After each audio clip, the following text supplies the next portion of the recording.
اسلام آباد کے مضافاتی علاقے ترلائی کلا میں مسجد اور امام بارگاہ میں خودکش دھماکے کے بعد پاکستان کی سوسائٹی کے اندر یہ سوال پھر سے جنم لے رہا ہے کہ آخر کیا وجہ ہے کہ اتنی طویل جنگ لڑنے کے باوجود بھی ہم شدت پسندی پر قابو نہیں پا رہے۔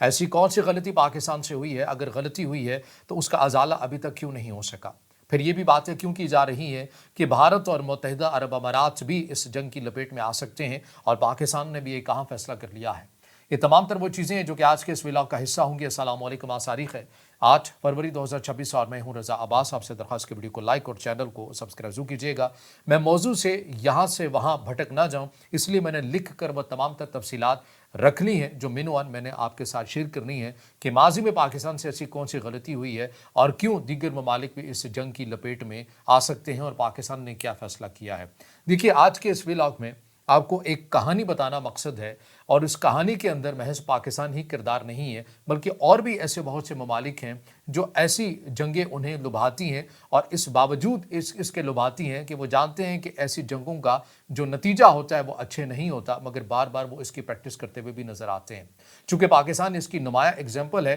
اسی لیے آج کے اس ولاگ میں ہم سمجھنے کی کوشش کریں گے کہ کوئی بھی ملک کسی بھی ملک کے اندر یا پھر اپنے پڑوس کے اندر کسی بھی ریاست کو غیر مستحکم کرنے کے حوالے سے جب وہ کسی پراکسی کو جنم دیتا ہے، ان کی مالی معاونت کرتا ہے، ان کی سرپرستی کرتا ہے، تو وہ ایک ایسی اپنی ایک تخلیق اور ایسی پروڈکٹ کو بنا لیتا ہے کہ کل کو وہ اپنے ہی خالق کے گلے پڑ جاتی ہے، اور یہی وہ پاکستان کے ساتھ بھی ہوا ہے۔ پوری کہانی کیا ہے آپ کے ساتھ شیئر کرتے ہیں۔ دیکھیے،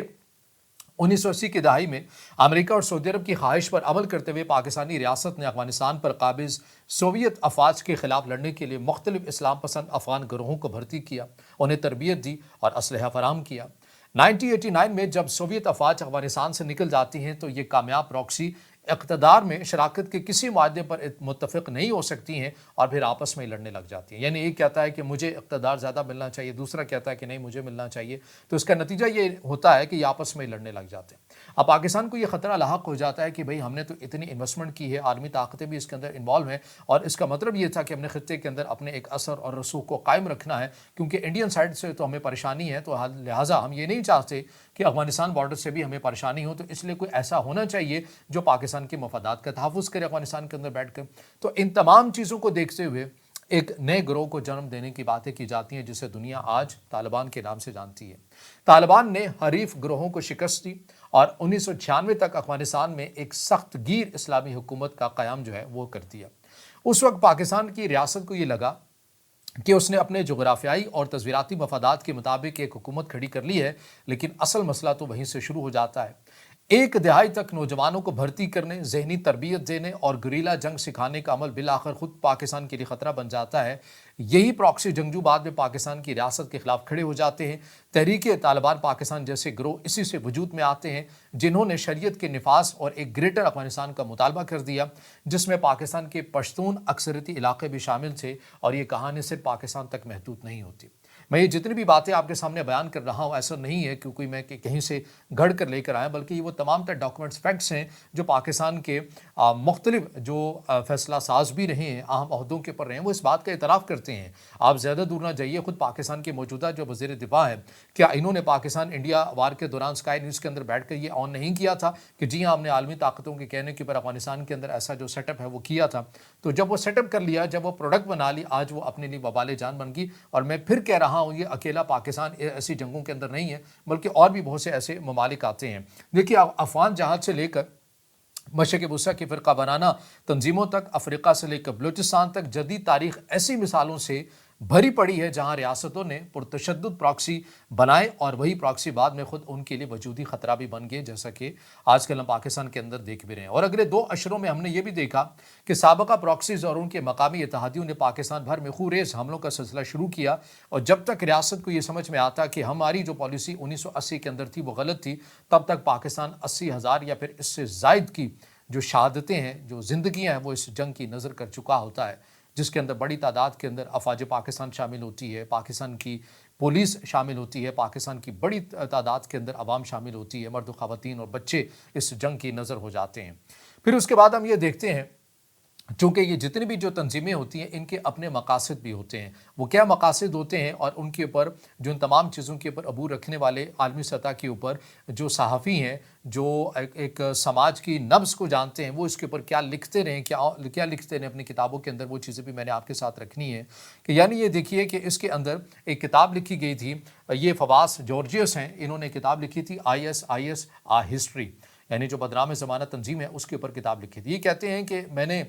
मुख्तलिफ जो इस जंगजू के अंदर, इस तंजीम के अंदर जो मुख्तलिफ जंगजू हैं, जब मैंने उनके बारे में देखा, पढ़ा, तो मुझे ये मालूम हुआ कि ये जो तंजीम है, ये उन अफराद के ऊपर मुश्तमिल है जो किसी भी मुल्क ने या किसी भी रियासत ने मुख्तलिफ तंजीमें अपने मफादात के तहफ़्फ़ुज़ के लिए बनाई थीं और ये उनके अंदर लड़ते रहे हैं और वहाँ से तरबियत हासिल करते रहे, वहाँ से वसाइल लेते रहे, वहाँ से माली मुआवनत लेते रहे और उसके बाद करते करते इनके पास एक वसी और बड़े पैमाने के ऊपर तजर्बा आ जाता है और ये फिर अपना एक मुनज़्ज़म एक नेटवर्क बना लेते हैं। ये एक अलहदा डिबेट है कि ये बदनाम ज़माना जो कलदम तंजीम है, इसको बनाने वाले कौन थे, इसके ऊपर रशिया की जो मुफस्सल और तफसील के साथ रिपोर्ट आई थी, वो चूँकि एक मौजू एक अलहदा हो जाएगा, लेकिन चूँकि मैंने अभी ये बताना है कि किस तरह से रियासतें ऐसी जो तंजीमें बनाती हैं, कल को वो उन्हीं के वजूद के लिए ख़तरा भी बन जाती हैं। तो इस किताब के अंदर मुकम्मल एक हिस्ट्री लिखी गई कि इसके अंदर इन्होंने तफसील से बताया कि कैसे इन तंजीम को बनाने वाले जो थे, उन्हीं के मफादात के ऊपर ये तंजीम भी हमले करना शुरू कर देती है और इस तंजीम के जो शिद्दत पसंदाना जो नज़रियात थे, जो कल तक किसी के लिए मसला नहीं थे, कोई लब कुशाई उसके ऊपर नहीं करता था, लेकिन आज उन्हीं के लिए ये वबाले जान बन चुके हैं। फिर एक और बरतानवी माहिर हैं डॉक्टर एलेक्स, ये लिखते हैं कि नस्ल परस्ती के दौर में जनूबी अफ्रीका ने मोज़म्बिक में बागियों को सपोर्ट किया, जिससे वहां तबाही फैली, मगर नतीजा ये निकला कि असलहा, पनागुज़ीन और तशद्दुद वापस जनूबी अफ्रीका में पलट आया। मैंने कहा ना कि इस खेल के अंदर पाकिस्तान अकेला नहीं है, जनूबी अफ्रीका ने भी यही खेल रचाया था और वापस फिर उन्हीं के मुल्क के अंदर ये जो आग है ये पहुंच गई थी। अपनी किताब प्रॉक्सी वारफेयर के में एक सहाफ़ी हैं एंड्रयू, ये लिखते हैं कि प्रॉक्सी बनाने का सबसे बड़ा ख़तरा ये है कि रियासत कौमी सलामती ऐसे अनासर के हवाले कर देती है जिनके मफादात सिर्फ आर्जी तौर पर रियासत के साथ, उस रियासत के साथ यानी अपने खालिक के साथ जिन्होंने उसको बनाया होता है उसके साथ हमआहंग होते हैं। और अमरीकी सियासी साइंसदान है टायरून, ये लिखते हैं कि प्रॉक्सी कोई मिसाइल नहीं है जिसे निशाने के ऊपर दागा जा सके, बल्कि एक बाशऊर सियासी वजूद होता है जिसके अपने अज़ाइम होते हैं। ये लाइन और इनके जुमले बड़े अहम हैं और ये पाकिस्तान के साथ कैसे मुताबिकत रखते हैं, ये भी मैं पूरी लाइन मुकम्मल हो जाए तो आपके सामने रखता हूँ। ये कहते हैं, अमरीकी सियासी साइंसदान कहते हैं कि प्रॉक्सी कोई मिसाइल नहीं होता जिसे निशाने पर मारा जा सके, बल्कि एक बाशऊर सियासी वजूद होता है जिसके अपने अज़ाइम होते हैं। जैसे जैसे तनाज़ात बढ़ते हैं, प्रॉक्सी अपने खालिक से आज़ाद होना चाहती है और वही तरबियत, फंडिंग और नज़रिया अपने अलग एजेंडे के लिए इस्तेमाल करता है। यूँ एक स्ट्रेटेजिक असासा रियासत के लिए अंदरूनी बोझ बनकर रह जाता है। ये जो एग्जाम्पल है या जो लिखा गया है अमरीकी साइंसदान की तरफ से, सियासी साइंसदान की तरफ से, बड़ा अहम है। पाकिस्तान के पॉइंट ऑफ व्यू से अगर देखा जाए तो आपको याद है कि जब पाकिस्तान को एक लम्हे के लिए ये एहसास हुआ कि हमने ये जो किया ये तो गलत किया और ये उल्टा हमारे ही गले में पड़ गए हैं, और फिर उसके अंदर जब इनकी इंसदाद के लिए जब ये रियासत ने ये देखा कि ये ना स्कूल्स को बख्शते हैं, ना बच्चों को देखते हैं, ना मसाजिद, इमाम बारगाहों, दरगाहों को देखते हैं, ना बाज़ारों को देखते हैं, ये सभी कुछ उड़ा रहे हैं। तो इसलिए जब पाकिस्तान ने ऐसे अनासर की या रियासत पाकिस्तान ने इनकी इंसदाद के लिए इक़दामात करना शुरू हुए, उस वक्त भी पाकिस्तान की तरफ से एक गलती थी और वह गलती थी बैड तालिबान और गुड तालिबान। बैड तालिबान तो आपको पता है, लेकिन गुड तालिबान शायद आप में से बड़ी तादाद में लोग जानते भी हों। आपको पता है कि गुड तालिबान की फहरिस्त के अंदर कौन शामिल था, जो रियासत जिसे गुड तालिबान का नाम देती थी? हाफिज़ गुल बहादुर। ये वही हाफिज़ गुल बहादुर है जो आज रियासत के लिए सबसे बड़ी थ्रेट बना हुआ है, या जो मुख्तलिफ जगहों के ऊपर और बड़े पैमाने के ऊपर सिक्योरिटी फोर्सेस को जो निशाना बनाते हैं, ऐसी कार्रवाइयाँ करते हैं नॉर्थ वज़ीरिस्तान के अंदर, साउथ वज़ीरिस्तान के अंदर। ये किसी ज़माने में हमारी गुड बुक के अंदर भी शामिल था। ये भी हमारा एक अलमिया है कि हमने गलती की, जब उसको सुधारने लगे तो मुकम्मल भी नहीं सुधारा, बल्कि उसके अंदर भी किसी हद तक जो है वो अपना एक मार्जिन रख लिया। और ये जो बात अमरीकी सियासी साइंसदान कह रहा है कि इनके अपने अज़ाइम होते हैं और जब वो अज़ाइम इनके हासिल हो जाते हैं तो ये फिर अपने खालिक से आज़ाद होते हैं, और आज़ाद होते होते जो उस रियासत ने जिसने इनको बनाया होता है, जो वसाइल दिए होते हैं, मैन पावर दी होती हैं, ये फिर उन्हें अपनी ताकत के इस्तेमाल करते हैं, क्योंकि इनका विज़न यही होता है कि हमने पूरे ख़ित्ते के अंदर या जिस जगह के ऊपर हम हैं वहाँ पर हमने अपनी ताकत का बलबूता जो है, ये अपनी ताकत ज़्यादा कायम रखनी है। और आप देखिए कि कलअदम टीटीपी क्या मुतालबा करती है रियासत पाकिस्तान से कि जो साबका फाटा के अजला हैं, ये आप हमें दे दीजिए, हम यहाँ पर अपना एक पूरा निज़ाम जो है ये बनाना चाहते हैं। और इन्हीं के अंदर तफरीक जो है वो किसी ज़माने में रियासत पाकिस्तान ने की, जो उस वक्त भी हमारा एक स्ट्रेटेजिक ब्लंडर था। इसके बावजूद तारीख की तमाम मिसालों के बाद भी कम लागत और काबिल तरदीद जंग आज भी रियासतों को लुभाती है। मैंने कहा ना कि ये तमाम तर अंजाम देखने के बावजूद, चाहे वो जनूबी अफ्रीका हो, चाहे वो पाकिस्तान हो, चाहे वो कोई और मुल्क हो, मगर उसके बावजूद भी उन्हें पता है कि कल को ये हमारे ख़िलाफ़ भी आएंगे, मगर उसके बावजूद वो ऐसी जो जंगें हैं उनका मॉडल उन्हें बड़ा पसंद आता है। और फिर हम ये भी देख रहे हैं कि मौजूदा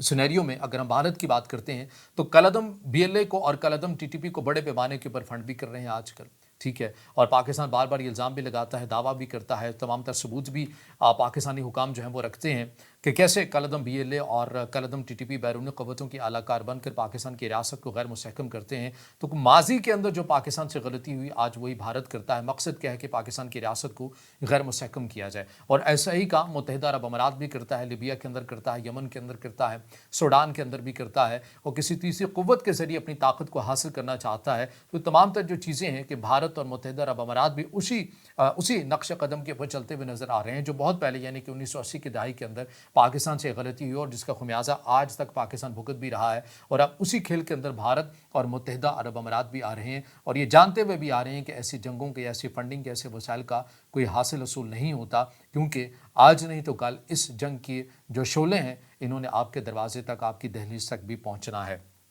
अब ये सवाल वीडियो के आखिर में मैं ये ज़रूर रखना चाहूँगा कि पाकिस्तान, आप ये कहेंगे कि पाकिस्तान को तो इदराक हो गया, ये माजी की बातें हैं, अब मौजूदा दौर के अंदर इस्टेब्लिशमेंट भी तब्दील हो चुकी है, फैसला साज भी तब्दील हो चुके हैं, तो अब क्यों जो है उनकी इंसदाद के लिए उस हद तक कारगर साबित नहीं हो रहा। या कुछ लोग ये कहेंगे कि नहीं, अब हमारी रियासत ने सीख लिया है, लिहाजा इनकी इंसदाद के लिए बड़े हद तक जो कार्रवाइयाँ हैं वो शुरू भी हो चुकी हैं, जैसा कि हम बलूचिस्तान के अंदर ऑपरेशन देखते हैं या फिर खैबर पख्तूनख्वा के अंदर भी ऑपरेशन देखते हैं, तो ये अपनी गलतियों की इस्लाह ही है। बिल्कुल ठीक है, ये गलतियों की इस्लाह ही है, लेकिन हमें समाजी लिहाज से भी कुछ चीज़ों को बेहतर करने की ज़रूरत है। ये अभी तक मुकम्मल तौर के पर ख़ात्मा नहीं हुआ। मिसाल के तौर पर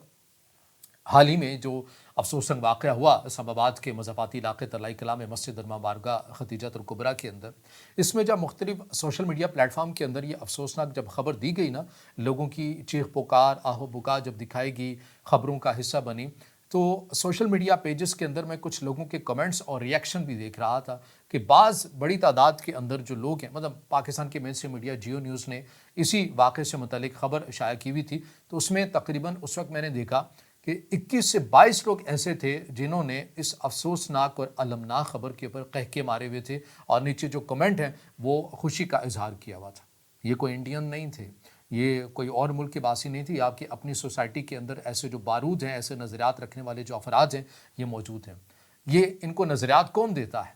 इन नज़रियात को देने वाले जो इदारे हैं, जो फैक्ट्रियाँ हैं, वो क्यों हम ख़त्म नहीं कर पा रहे? या वो जो खवास हैं, जो शख्सियात हैं, जो ख़ुद को अबा कबा के अंदर छुपाती हैं, आखिर क्या वजह है कि रियासत पाकिस्तान इतनी ताकतवर रियासत जो है उन चंद अफराद के हाथों मफलूज हो जाती है?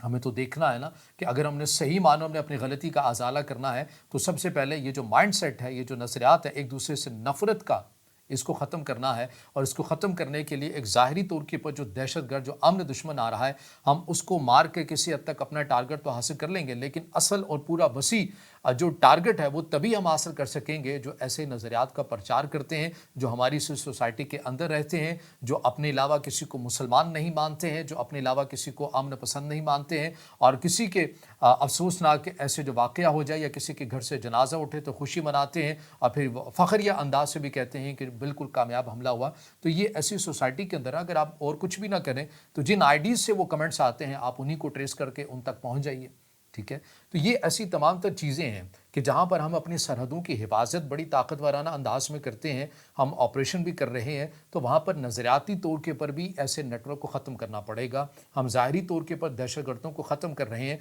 लेकिन उनके नज़रियात अभी भी बाकी हैं और उनके नज़रियात का प्रचार करने वाली जो शख्सियात हैं, जो कहीं ना कहीं आपने महज़ब बना रखी हैं, उनके अगेंस्ट भी आप जब तक कार्रवाई नहीं करेंगे और तमाम जो मकातिब फ़िक्र हैं, उनके जो मोतदिल उलमा हैं, जो अच्छा बोलने वाले हैं, जो नफ़रतों का कारोबार नहीं करते, जो मोहब्बत का दर्स देते हैं, जब तक आप उनकी हौसला अफजाई नहीं करेंगे, उन्हें आगे सामने नहीं लेकर आएंगे,